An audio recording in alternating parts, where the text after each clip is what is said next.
পুরুষ মানুষের জীবন নিয়ে কিছু কথা বলবো।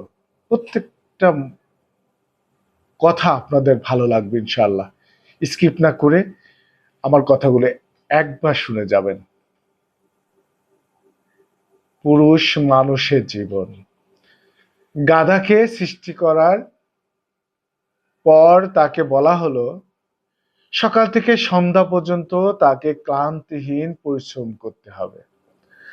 সারা জীবন তাকে পিঠে ভারী বোঝা বইতে হবে। খেতে পারবে শুধু ঘাস,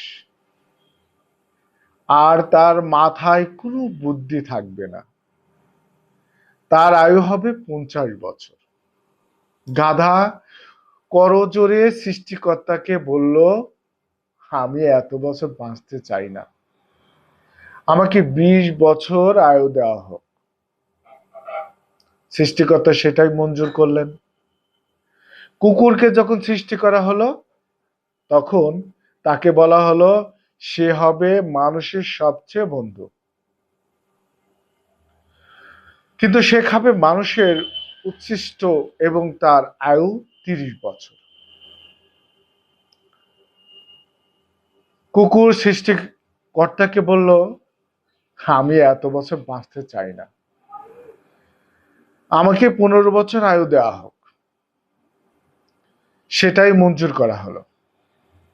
এরপর বানরকে বলা হলো, তুমি শুধু গাছের এই ডালে থেকে ওই ডালে ঝুলকাবে।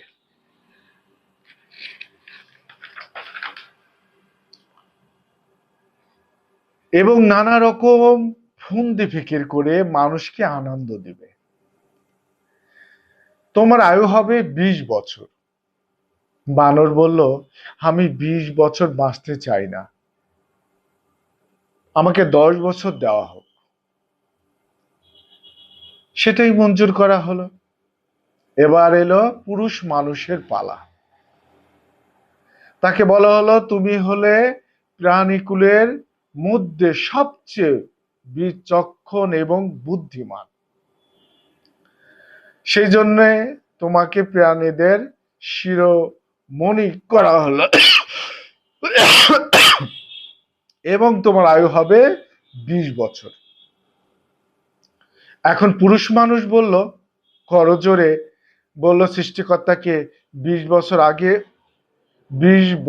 আগে অত্যন্ত কম, 20 বছর অত্যন্ত কম। হে প্রভু, আমাকে ওই যে গাধার সে যে 30 বছর আয়ু চাইনি সেটা আমাকে দেওয়া হোক।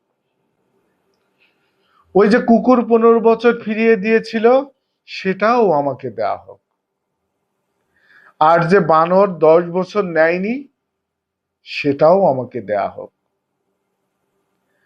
20 বছর অত্যন্ত কমা, আমি দীর্ঘদিন বাঁচতে চাই। সৃষ্টিকর্তা সেটাও মঞ্জুর করলেন। তোর তারপর তারপর সেই থেকে ছেলেরা পুরুষ মানুষ হিসাবে বাঁচে 20 বছর। তারপরে ছেলেরা 30 বছর সংসারের বোঝা পিঠে করে বয়ে বেড়ায়। তারপরে 15 বছর ছেলের মেয়েরা যা দেয় সেই রকম ঠিক কুকুরের মতো উচ্ছিষ্ট খেয়ে বাঁচে। তারপরে সেই বৃদ্ধ বয়সে ঠিক বানরের মতো, যেমন গাছের এই ডাল থেকে ওই ডাল ঝুলকায় মানুষ, তেমনি এই ছেলের বাড়ি থেকে ওই ছেলের বাড়ি আর নানা রকম ফন্দি ফিকির করে তার নানা নাতনিদের আনন্দ দেওয়ার চেষ্টা করে।